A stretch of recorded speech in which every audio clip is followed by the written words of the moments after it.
From the heart of Maine, this is the DuView Podcast.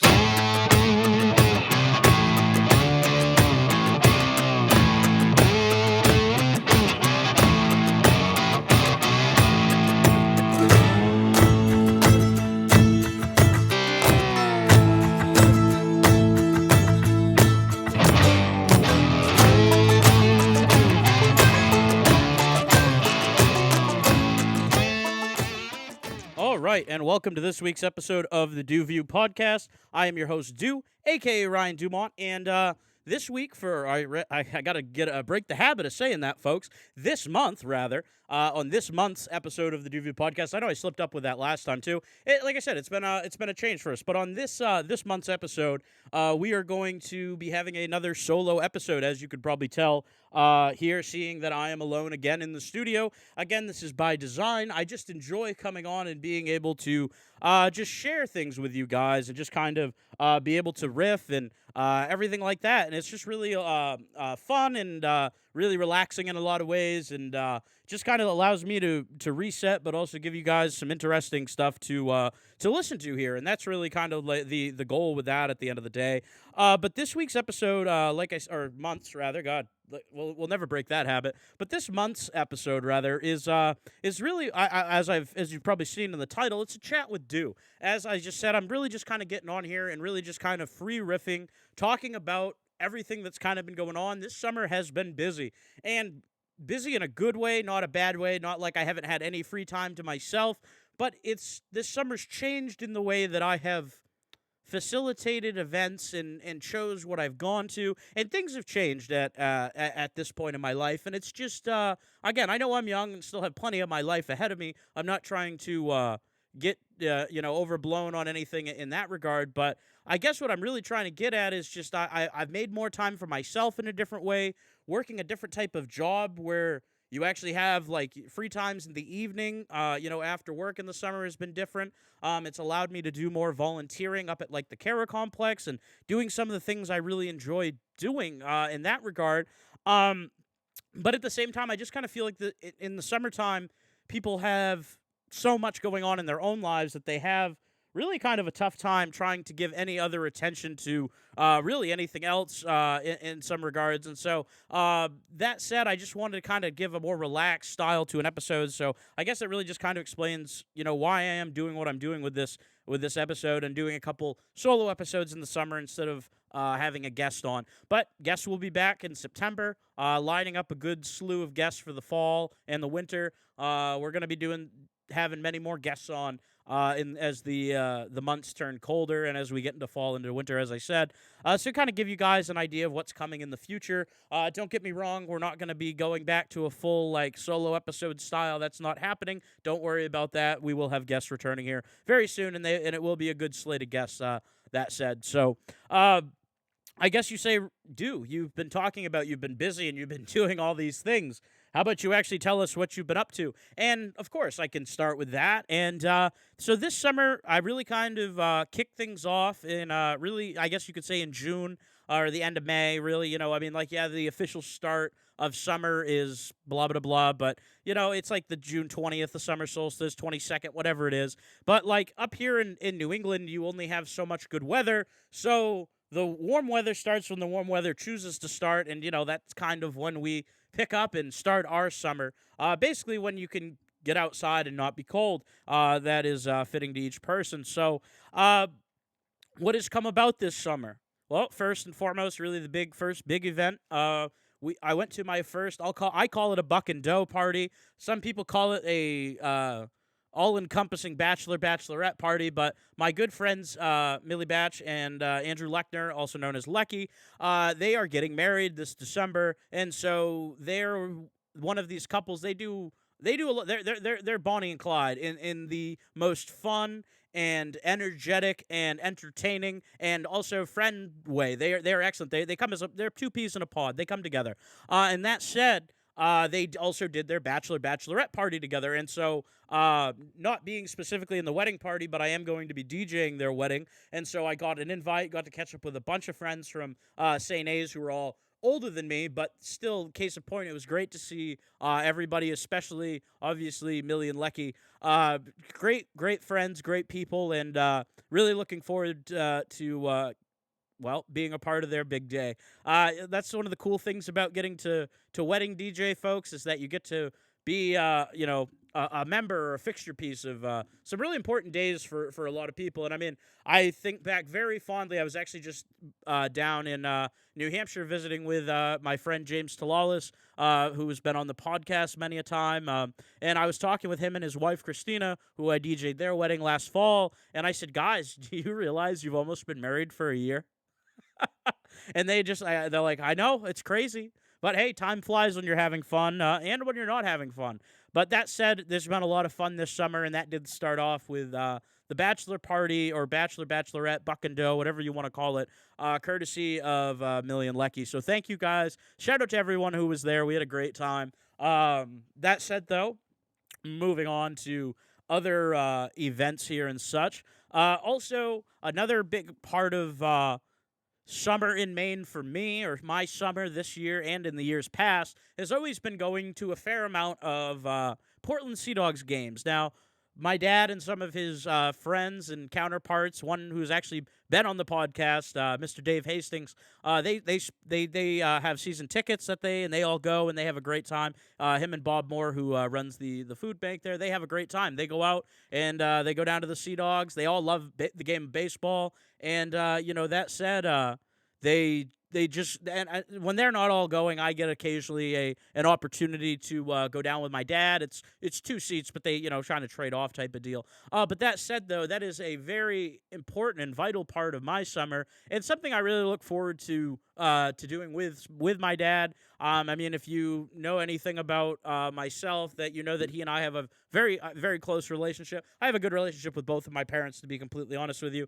But that said, this is just something my dad and I specifically do, and blessed enough to have both him and my mom both on the podcast at one point or another, and not just as a cop out, but as they are both very interesting and very professional and very skilled people, both in their own rights. And shout out to mom, shout out to dad, but specifically dad in this situation with the Sea Dogs went down.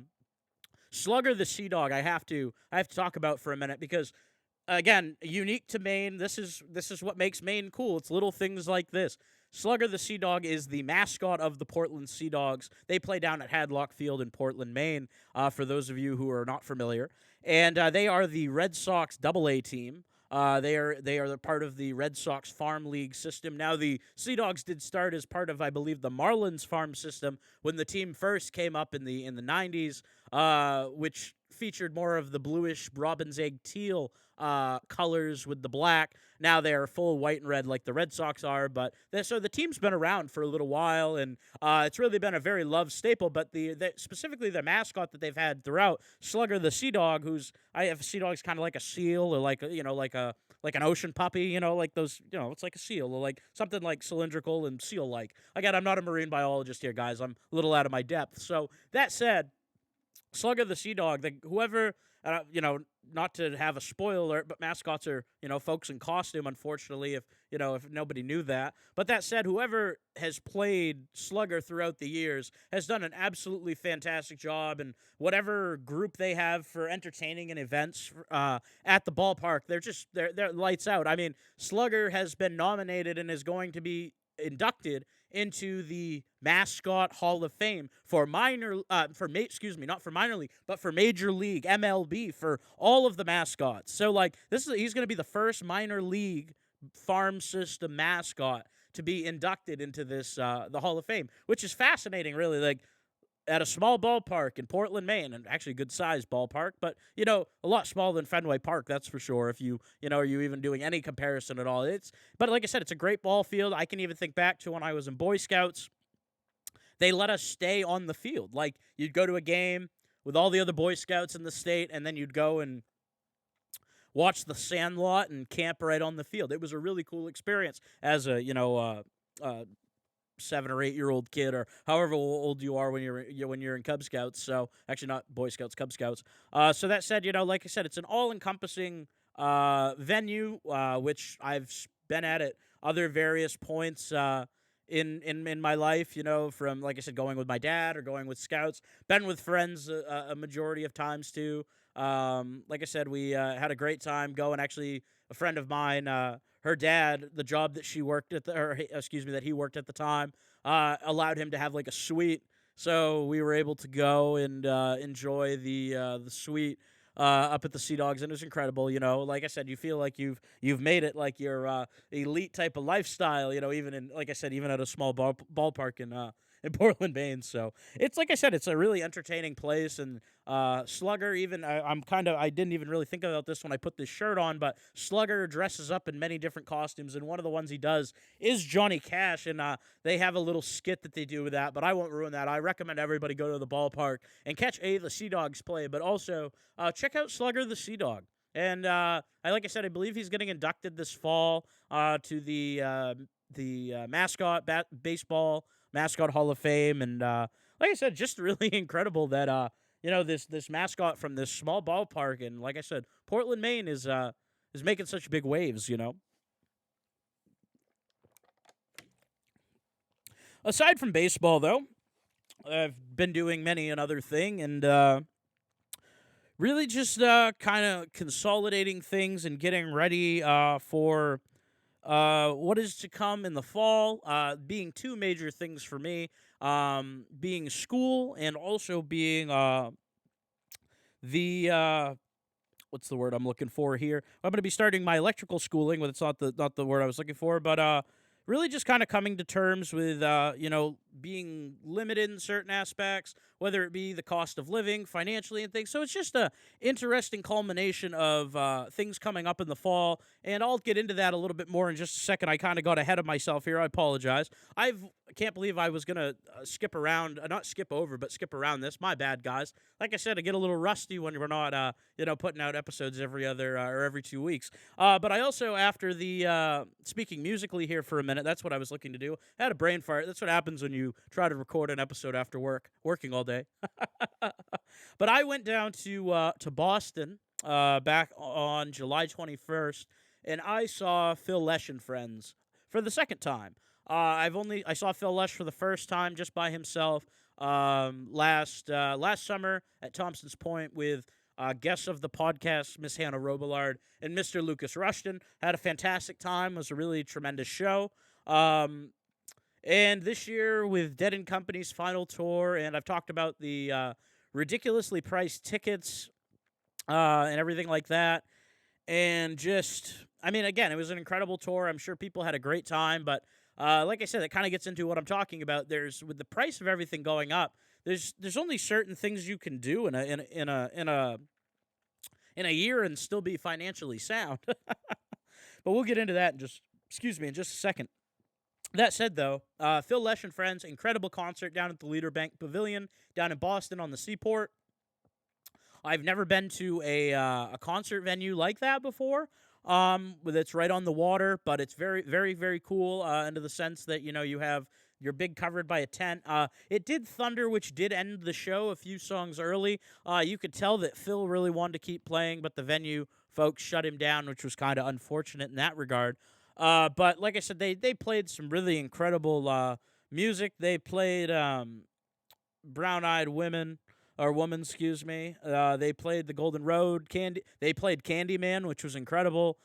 He's Gone, Ophelia, Jack Straw, Mississippi Half Step and a Toodaloo, Eyes to the World, and then ended out with Terrapin Station, and also Lady with a Fan. Can't forget that.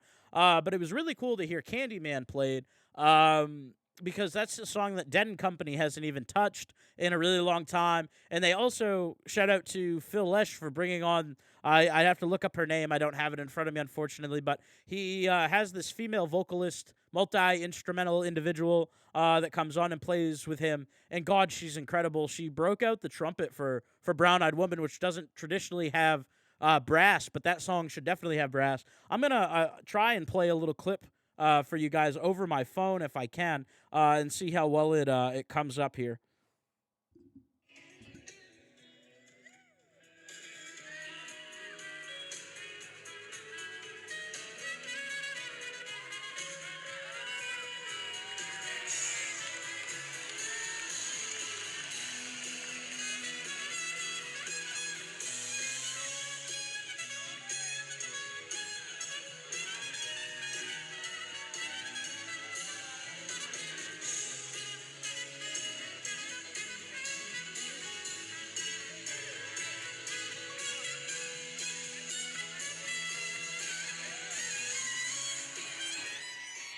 And so that gives you guys a little bit of the gist. I hope you guys could hear that okay. If not, I'll post the full video online with this episode or at just the day after this episode. And if folks are interested in seeing any more of that, I do have other videos that I can share as well. Just reach out and, just poke around. Just let me know. So that said, though, just a really amazing concert experience, though, and adding, for example, brass to different songs, and it felt like the Grateful Dead, but obviously it's not the Grateful Dead. I obviously grew up or was born after Jerry died, so I'm never going to see the original Grateful Dead lineup. Not that very really many have. I mean, they've gone through. I mean, I guess you could even say if you didn't see the band with Pigpen back in the late '60s and early '70s, you never really saw the Grateful Dead. So, I mean, it's like I said, they've gone through many a keyboardist, unfortunately, in their band's lifetime, and then after losing Jerry, just kind of set the balls in motion, or set the things in motion for obviously their breakup, and then for later on versions of the band, also Dead and Company and different things like that. So I mean, it was just a different experience, but also similar and familiar at the same time. And again, they did new things. It wasn't the same old, but like the same old. Some parts of the jams that were familiar, like I said, the parts that you liked were still there, and they added new things that only added to it versus detracting. And folks said that Dead and Company had a great concert run for their final show, and I'm sure they did. They're all fantastic musicians. It didn't really hit me until going to Phil Lesh and Friends, to be completely honest with everybody, that the tempo difference.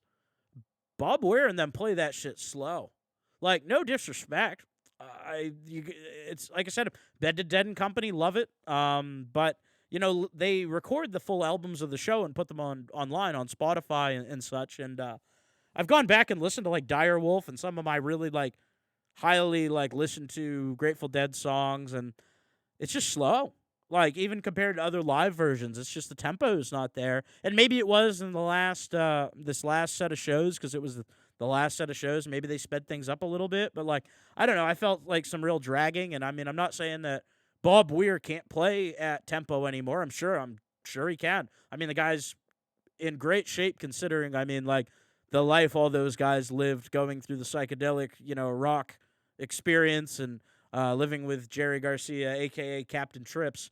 So, it's like they're lucky to still be here in a lot of ways, too. So, like I said, it's just really incredible. And like I said, not trying to, create any hate or, any ill will or anything like that, but just seeing what I hear and what I notice. And, it was still, though, exciting to see Phil Lesh, and he played great. I mean, he's still slapping the bass as one does when you're 80 years old or however old he is. He's the oldest surviving member of the band. So that said, I'm going to talk a little bit more about the Grateful Dead and things a little bit later in the more meat and potatoes part of this episode, but we'll get to that in just a second.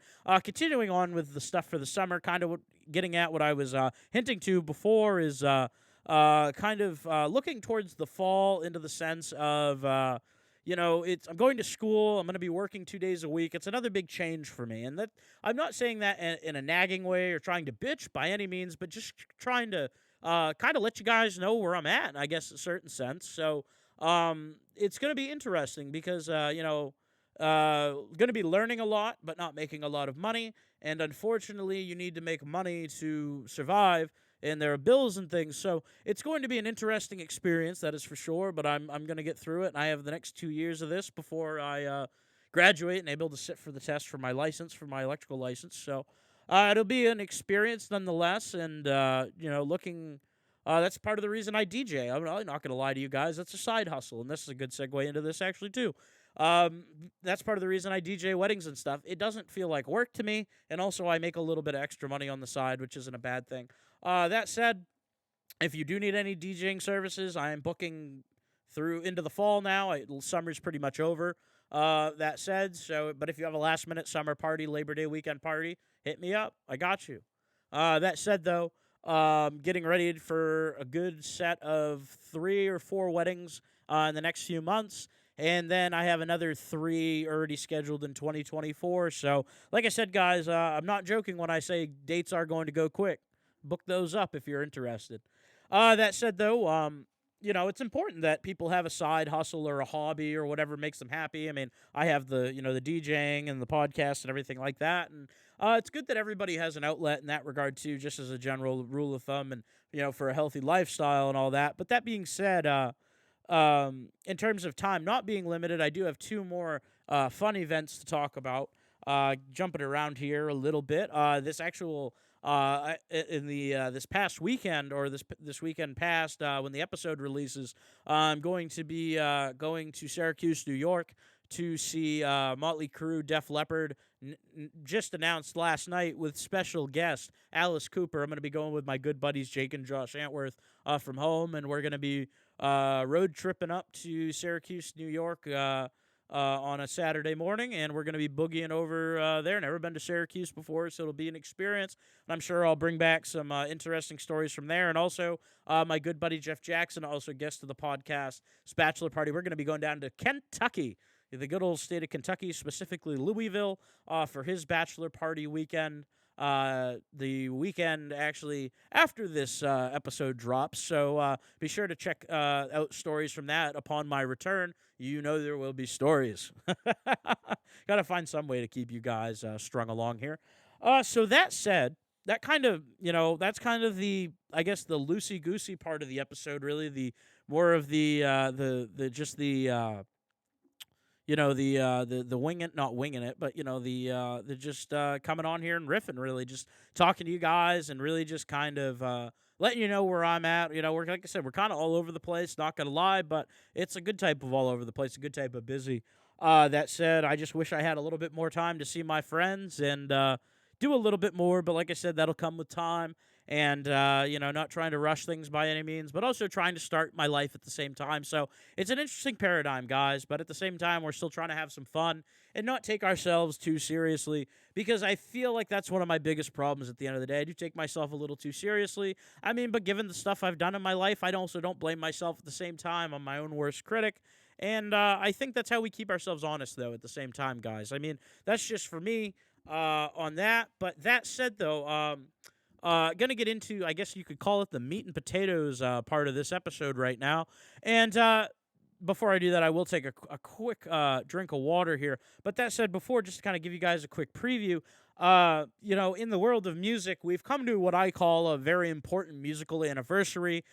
This past, just a couple weekends ago, or the weekend past by the time this comes out, we celebrated the 50th anniversary of the concert at Watkins Glen Raceway, or at the racetrack down there, which, man, we got quite a story to tell you guys on this one. So I'm going to take a quick drink, and then we'll get started on the story of the 50th anniversary of the Watkins Glen concert.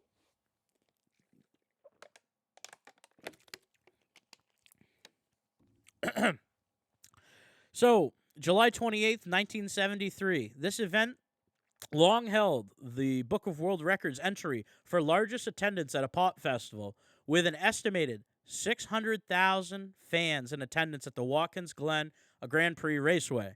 Approximately 150,000 tickets were purchased in advance, the rest being admitted in what became a free concert. And I have a eyewitness account to read to you guys of that event just a little bit later. Although the concert was scheduled to start on the 28th, thousands of music fans were already at the concert site on the 27th, which we'll hear a little bit more about in just a minute. Robbie Robertson of the band requested to do a sound check, but was perplexed that so many people were sitting in front of the stage already. And to give you guys a little bit more background on the concert, this was a trio of some of the best rock bands of the time. You had the band, the Grateful Dead, and the Allman Brothers Band, which, I mean, that collective of musicians, hell, I'd give my left foot to see that in their prime, and with everybody alive at that matter. Bill Graham, the famous promoter and concert venue owner, allowed the sound check with the crowd of people in front. The band ran through their first few numbers to the delight of the audience. The Allman Brothers Band did their sound check next, playing One Way Out and Ramblin' Man. Moving on to the Grateful Dead sound check, well, as the Grateful Dead always did, it was never just, we'll play one or two songs.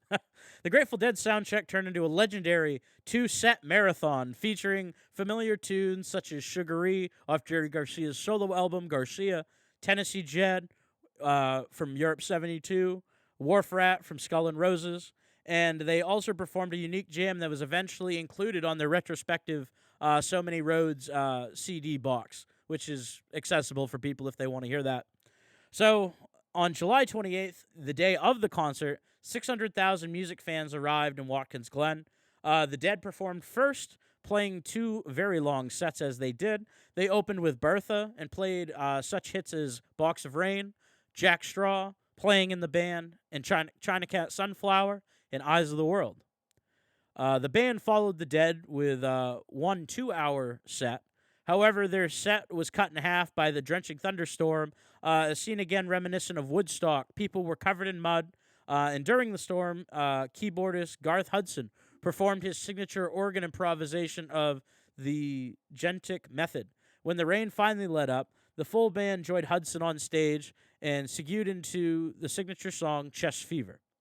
Finally, the Allman Brothers Band performed for 3 hours. Their performance included songs from their soon-to-be-released album, Brothers and Sisters, along with their standards in memory of Elizabeth Reed, Statesboro Blues, Les Briers A Minor, and Whipping Post. Following Allman's second set, there was an hour encore jam featuring musicians from all 3 bands. The jam featured the spirited renditions of the Grateful Dead's Not Fade Away, Mountain Jam, and Chuck Berry's famous cover of, the cover of Chuck Berry's famous Johnny Be Good. Now, that was a quick, obviously, run-through of events, guys, but that said, as I mentioned, we actually had an eyewitness at the event, and actually that eyewitness is my dad. Funny enough, Mr. Tony Dumont was at the Watkins Glen concert with 5 other of his friends, and he was didn't have the time in his schedule, unfortunately, to come on and share the tale in person, but he was nice enough to make a journal entry of sorts and share that with me. And so I'm going to actually be reading my dad's account of, just kind of an overview of the event and, from an attendee who was one of the non-ticketed entrance goers, as we come to find out. It was just an incredible story, and, it's funny how this even came up. My dad and I were talking about, me liking the Grateful Dead and things like that, and I was talking about, I listened to an interview of the former Grateful Dead's manager, Sam Cutler, who has since recently passed. Rest in peace, Sam. He was a big force working with Bill Graham to get this concert set up, and listening to an interview with him, I was talking with my dad about Sam Cutler and, his role with the Grateful Dead and everything like that. And so he's like, yeah, I was at that concert. Mentioned it very matter-of-factly, like it wasn't a big deal. And for someone, I guess, who's into music as deeply as I am, and also as big of a Deadhead and Grateful Dead fan as I am, and also huge fans of the Allman Brothers and the band for that matter, too. I mean, talk about legendary rock groups all in their own regards. I mean, incredible music and careers they all had. Like I said, give my left foot to see any of them with a full, lineup. And speaking of the Allman Brothers and the Grateful Dead, there's another connection, but, more recently. If you've seen Dead & Company, the bass player, Oteil Burbridge, he used to play in the Allman Brothers Band once upon a time. So, like I said, there's a connection there, too. And all these bands were friends. All these guys were friendly with each other. They all got along very well. They all jammed out together and everything like that. So it was just a really cool culmination of everything, really, here, down in, New York, the New York, Connecticut area.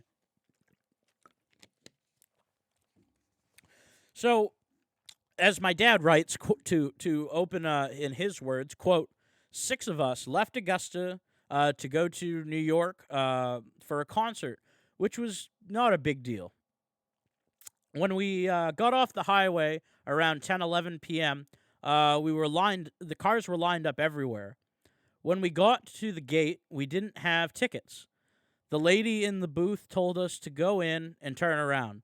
So we did drive straight through to the field where all the cars were parking. And so we did. They didn't quite turn around because there were, bumper-to-bumper traffic. We were trying to get some sleep. This is the night before the concert, or 2 nights before the concert. They were trying to get some sleep, but folks were zipping around the track all night with motorcycles and everything like that. But again, the dilemma being they still didn't have tickets. they didn't have any food or any provisions. They left Augusta, Maine, and really tried to, as my dad told me when talking with me about this, we scraped what little money we had together, and we hopped in one of the guys' cars. There was 6 of us, and we drove down. Not a big deal to go to a concert, but times were different back then. You had hippies running around, and you really had to pool your money if you came from, a spot like my dad did, and his buddies. So they had, they were, he graduated in 71, so they were like, all of 2 years outside of high school. So it was like, a unique experience there for them too. However, going back to my dad's words here, quote, the next morning, 4 of the boys walked into town to get beer, food, or really anything to eat. In the meantime, Larry Colgan and I went to scout the area. You could get pot, acid, and just about any drug out in the field, but unfortunately, there was no food or water. Oh, jeez. We went down to where the concert was going to be held, and there was a chain link fence around the area with gates. We didn't have tickets to get in, and there were already thousands of people inside. And here comes the good part, however. One of the people working the gate was in the same company as Larry in Vietnam. He let him in. He recognized his old war buddy and let my dad and Larry in.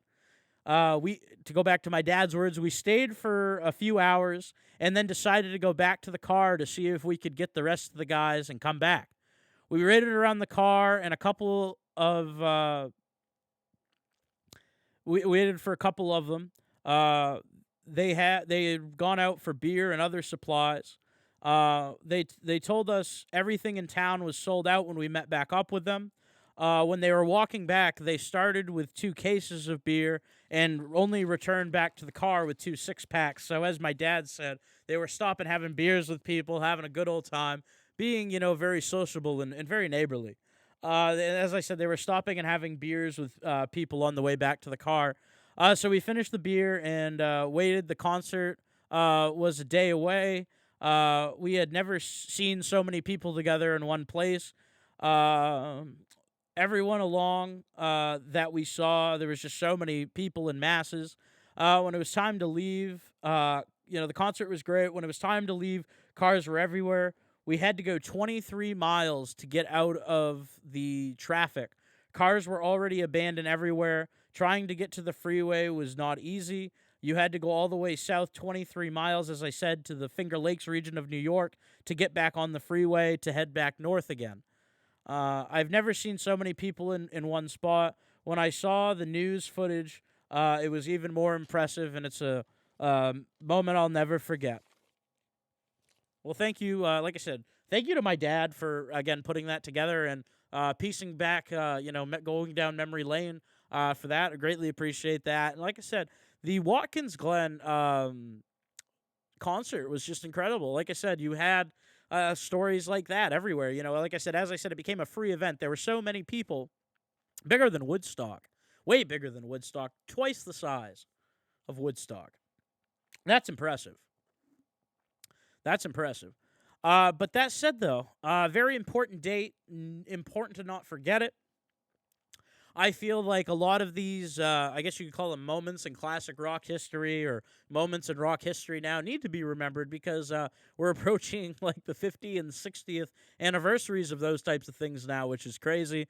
And it just needs to be cherished and remembered and brought back to the light for more people of the modern age to enjoy, because it's not like the stuff stopped being good. It never did and never will be. So that's the unique part about it. And like I said, I would have loved to traded places with my dad for the day and been at Watkins Glen and just seen all that. And that would have been, really and truly an incredible moment all in all. Really and truly and really incredible, truly. But that said, though, guys, I'm going to go ahead and wrap up this week's episode. Like I said, I was just coming on and just doing a little free riff here, and so there's no big agenda to this episode, just coming on and sharing my thoughts on a few things with you guys and giving you guys some unique stories and perspectives, just kind of letting you guys know where I'm at. Like I said, gonna have some guests on here in the next few episodes, so it won't just be me rambling on anymore. Don't worry about that. I'll save you guys that pain. But that said, if you guys are looking to support the channel in any way, give us a review. The biggest thing folks can do is share the posts that I make on social media or that are made on social media from any of the DuView podcast accounts, whether that be Facebook, the DuView podcast, or on Instagram, DuView207. Any of that stuff, guys, you can do a rate or, a review. Any of that stuff is a huge, huge help. Really trying to get the word out there and really trying to grow this thing as we are well into our second year of existence and all that. So, yeah, really just looking forward to starting school and getting into the swing of things in the fall, guys. I hope everybody's summer is going very well. Not trying to wish time away by any means, but I will see you back here next month in September for the next episode. Look to the DuView podcast pages for all the information with all the new episodes and everything like that. Like I said, that stuff does get shared there. And like I said, anything you guys can do to leave a like or a favorite, anything like that, guys. 5 stars, 4 stars, whatever you think I deserve.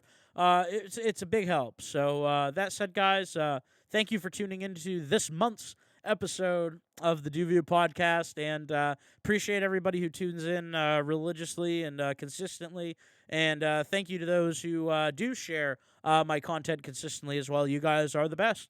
Literally couldn't do this without you. So thank you for everybody for tuning in, and that this has been Du from your August episode of the DuView podcast. So have a good one, guys, and we'll see you in September.